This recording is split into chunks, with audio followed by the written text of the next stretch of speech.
Hello, third grade. Today we are going to continue looking at measurement. In this lesson, we're going to be looking at capacity, or the measurement of liquids. Before we begin, I want you to find something in your house that you would use to measure liquid. Find something in your house that you would use to measure a liquid. Take a picture, and I want you to upload it onto this screen. Put it in a blank area. Pause the video so you can do that now and upload it onto ClassKick on this page. Now, once you have looked at that, a quick reminder that we measure capacity in liters and milliliters.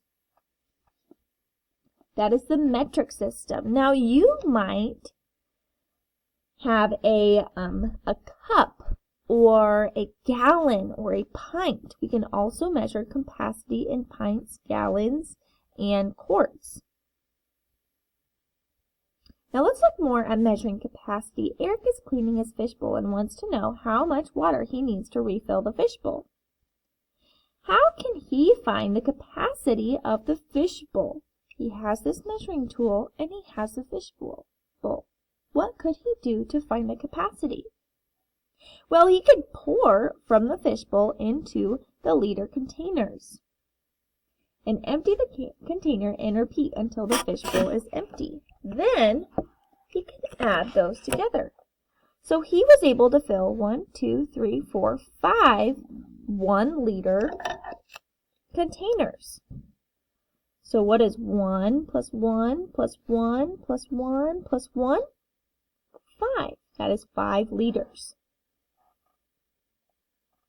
Now for our activity today, we are not going to do number 1 because and we are not going to do number 2, so you can cross those out. So we are going to be measuring the total capacity of each of these pictures. So when you are looking at a line, you need to make sure that it is right on top of a liter. So each one of these are 1 liter. So what would the total amount be?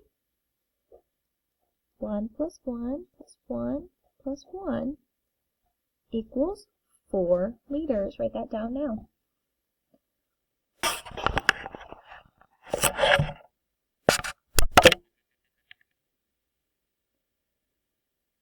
Now I can tell that this line is at the 1 liter mark right here.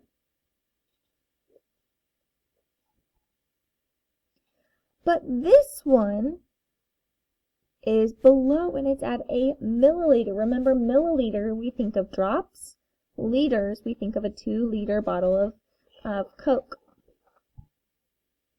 Now each one of these lines represent a number. The scale, write this down at the bottom, the scale, or the number they are counting by, is 100. So they're counting by 100s. So this first line is 100 milliliters, 200 milliliters, 300, 400, 500 milliliters. So what would this line be right here? 600 milliliters. Write that down.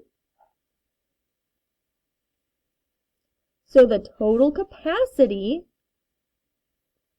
for this amount of liquid would be 1 liter and 600 milliliters.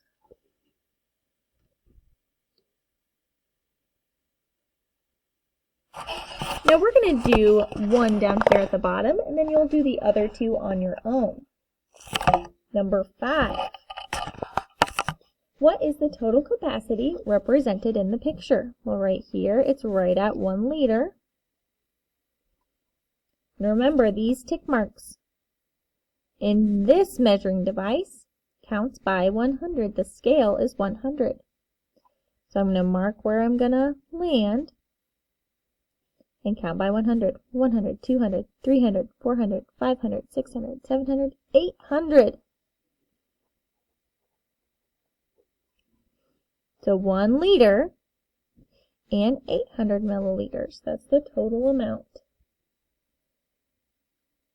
We can also write this as 1.8 liters. But that's something you'll learn in next grades. So go ahead and write the capacity for number 6 and number 7. Remember to add them together. And I'll be looking for those units, milliliters or liters. Once you're finished with that, you can move on to the next activity.